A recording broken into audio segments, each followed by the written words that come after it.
Hey Music World, what's going on? John here from What's Spinning here today to chat about this latest full-length record from Florida-based black metal project called Worm. And if you haven't heard of them yet, you definitely should if you are into modern black metal. Definitely a discography to check out because for the last few years they've been turning the Florida Everglades into their own private little crypt.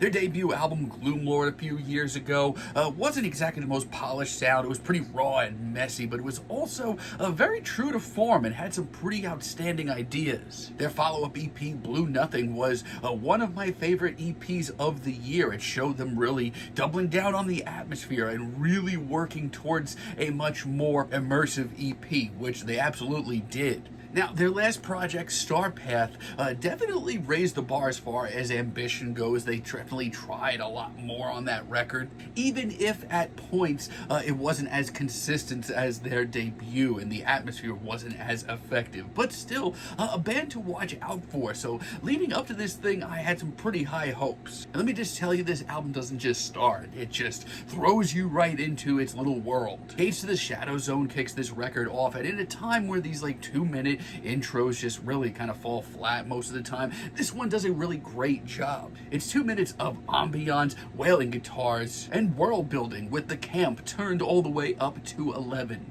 It just feels like the opening credits to some weird cursed videotape that you found at a garage sale.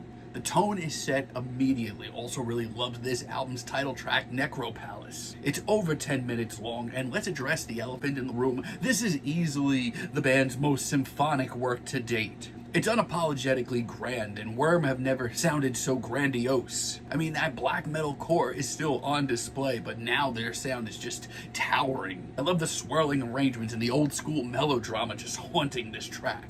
And it borders on excess, but it totally works. And yes, it's over the top, but not without losing this track's teeth. It's absurd, it's brutal in equal measure, and it just amps me up. It's near perfect. Really do love Halls of the Weeping as well. If it wasn't already, this album by this point has become cinematic. You have this very grand imperial black metal energy. But you also have a suffocating atmosphere that sounds out of some old survival horror. The slower sections on these tracks do hit heavy, but the performances are pretty unhinged throughout. I mean, so far, this is easily one of the more impressive black metal records I've heard in a while, and it's just great to hear Worm just go full throttle with this. If I did have to nitpick, The Night Has Fangs is probably my least favorite track here.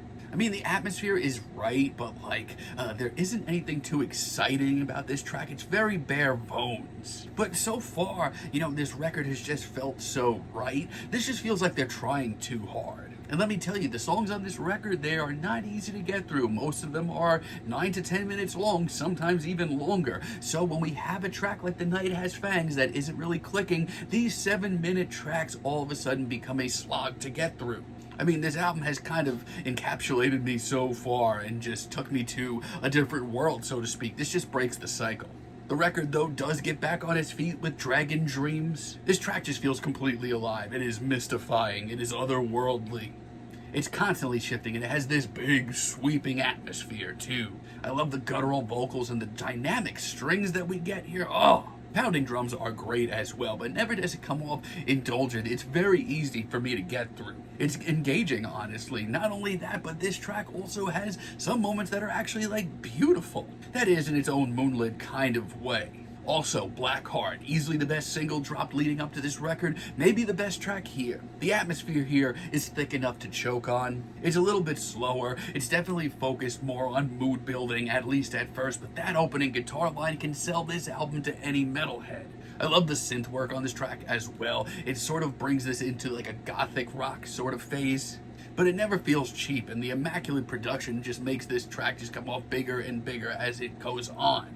And ending this album off, we have Witchmoon, the Infernal Masquerade, featuring Marty Friedman of Megadeth fame. I mean, it's the only way that this record could have really fizzled out. Watch that. I mean, to me, this is the only way that this album really could have ended. It is 14 plus minutes, and it doesn't shy away from that. And honestly, it's fantastic. This track just sounds like the grand finale to some cursed opera. It swirls, it escalates, and honestly, the replay value here and on this record is pretty immaculate. It makes you really want to go back and listen to tracks for things you missed earlier. And as a finale, it really just leaves things at a great point. This is a great finale, and this is a great black metal record. One of the more interesting ones I've heard in a while. Is it campy? Yes. Is it, over the top? Yes. Is it easily the most symphonic thing that the band has ever done? And if you don't like your black metal in that direction, I totally get it. But for me, this is like activating a cheat code. The atmosphere is great. The performances are over the top. I had a blast listening to this thing, and I can't wait to listen to it again. I'm feeling a very strong 8 on this album, but let me know what you all think down below. If you like the video, be sure to give us a like, give us a subscribe, and let me know down below what you would like for me to chat about in the future. And until next time, have a great day, friends.